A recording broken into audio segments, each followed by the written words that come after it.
Welcome to Benji's Tech Tips. Today we're diving deep into the world of native web components. No frameworks, no libraries, just pure, unadulterated web standards. We'll explore how to create these powerful components from scratch using just HTML, CSS, and JavaScript. To get started, let's take a look at our example that I have here. What we're going to do is we're going to create a reusable button component. So we have our index.html file and a mybutton.js file. This is currently empty. So we'll go back to our index.html file and we're just going to add our mybutton component to our index.html file. I'm going to in source and we're going to add in button and we're going to defer this. Lovely. Now we have mybutton.js file component in our index.html file. So let's head on back over to mybutton.js file, and the next thing we need to do is we need to create our custom elements class. So we're going to do class and we're going to call this mybutton, and this is going to extend or extends our HTML element. Inside here we need our constructor. There we go, constructor. And inside this we need our super, and this will call our HTML element, which is the parent of my button. Great. So the next thing we need to do is that we need to add a template. Now I like to add my templates at the top, and I like to name my templates after our class name. So our class name is my button. So I'm going to do const, and I'm going to do my button template.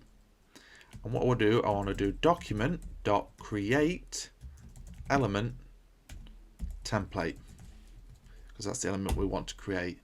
I'm going to use this by doing my button template dot inner HTML equals an empty template literal, and this allows us to do multi-line.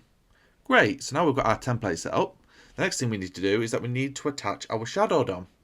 Now in order to attach our shadow DOM, we need to come back down to our constructor function, and in here we need to use this dot attach shadow, and inside here we need our object, and we're going to do mode, and then we're going to use open as our property.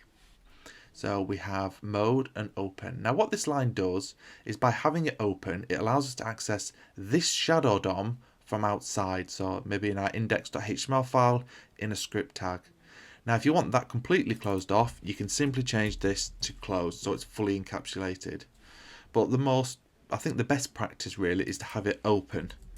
This allows for more flexibility. So this is great. Now we've got our shadow DOM in our web component. This gives us our encapsulation, but we need to tell our web component how to use our template. So we're going to take our template, we're going to create a deep copy of it, and then we're going to append it to the shadow DOM. I know that sounds complicated, but don't worry, it's not. So what we need to do is need to go down here and do this dot shadow root, because now we're using the shadow DOM, and then we want to append child. And inside the append child, we want to use my button template dot content dot clone or clone node, and we want this to be true, just like that. And like I said before, what we're doing is we're creating a deep copy of this button template. We're cloning it and then we're appending it to the shadow DOM, and this is what gives us our encapsulation. Great, now we've done that. The only thing left to do is to let the browser know what we want to call our component. So we do this by using custom elements dot define, and inside this method we want to tell the browser what we want to call it. And as Google just flashed up there and it's back again, it has to be my dash button, because that's what we're calling our component. And the reason we have to have this hyphen in, because if we just had button on its own, it wouldn't work, because these are reserved for the browser only. So our custom elements need to have a hyphen or a dash in order for it to work. And then the next thing we need to pass in is we need to tell it we're using my button class. And that is it. That is as simple as that. So we're using the my button class, and we're calling this component my-button. So that's our component pretty much set up. The only thing we're missing is some HTML. So if we go back up to our button template in our template literal, we're going to do a button, just a normal HTML button, and I'm going to call this shadow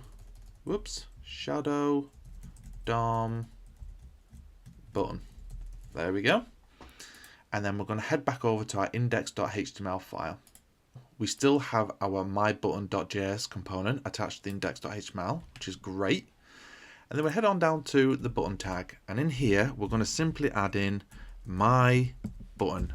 That's what we called it. And as you can see, the browser is automatically reloaded, and we have our shadow DOM button. We can click this, but it's not going to do anything, obviously, because we've not told it to do anything. So to demonstrate the encapsulation that we've created, let's create a button over here, and this is actually called the light DOM now. So we'll create a button, and we're going to call this light DOM button, and I'll click save. And as you can see, we've now got a light DOM button and a shadow DOM button. So just to demonstrate the encapsulation, I'm just going to create a style tag. And inside here, I'm going to grab our button and I'm going to assign it a background color of light blue, just like that. And as you can see, our light DOM button has now turned blue, but our shadow DOM button is unaffected. Now I can create a couple of these buttons, and obviously they're all going to be blue. Now you might be thinking, how do we style our shadow DOM button? Well, that's really easy. If we go back to the my button component, and inside our template, we're going to create a style tag. And we're going to close off our style tag in here. And we're going to do the same thing we did in the light DOM. We're going to select our button. I'm going to give it a background color of maybe, let's say, yellow. I'm going to click save. And as you can see, the shadow DOM button has now turned yellow. And this is the power of encapsulation. It allows us to have its own DOM tree, its own encapsulation. It's not going to conflict with styles, and this is really, really cool. So what have we learned? What we've learned is we've created a custom class or a custom component called myButton. We've created our template, myButton template, and what we've done is that we've attached the shadow DOM, and then we've also made a deep copy of our myButton template and appended that to the shadow DOM. And last but not least, we've told the browser what we're calling our component, which is myButton, and that we're using the myButton class. So this is pretty much the basics of web components. So in the next videos, we're going to get into more advanced stuff like attributes and other cool techniques. So thanks very much for watching, and if you like this video, please don't forget to hit like and subscribe, and I shall see you in the next one.